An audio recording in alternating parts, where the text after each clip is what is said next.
In this video we will cover rest of macro. Here we are going to calculate, we are creating the macro for salary calculations. Make sure use relative reference must be on.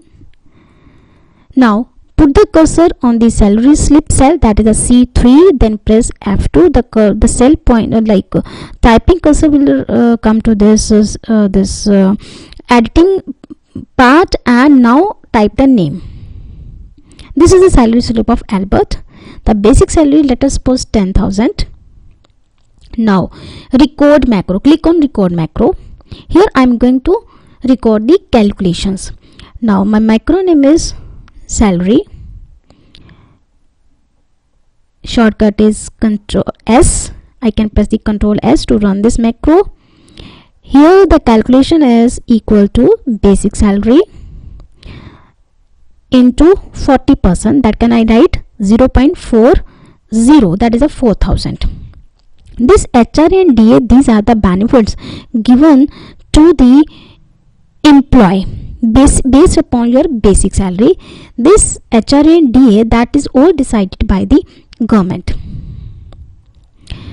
This is the DA is, let us suppose 25% of basic salary. Click over the basic salary, then this is the 0.25.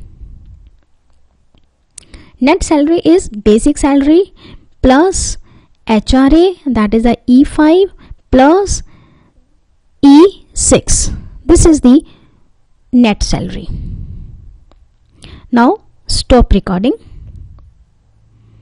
Now I'm going to create a button. Go to the insert, select button and drag it.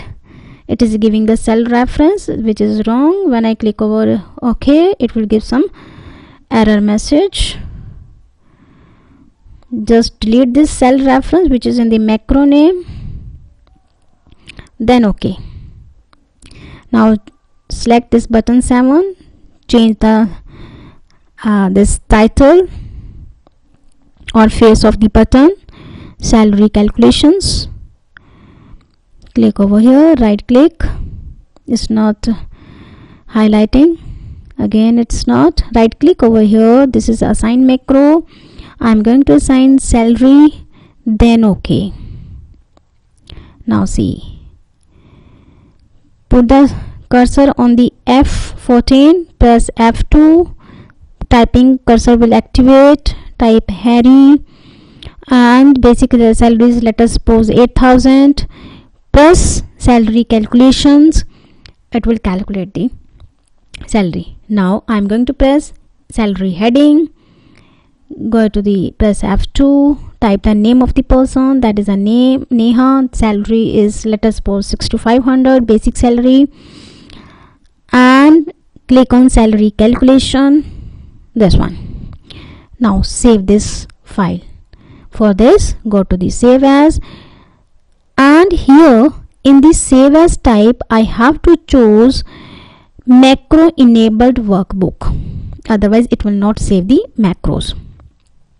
I'm changing the name of the file, that is the demo online 1. This is the macro enabled. Now it will save the macros also. Whenever I will open the file, it will save the save all these macros. I can run it in future also.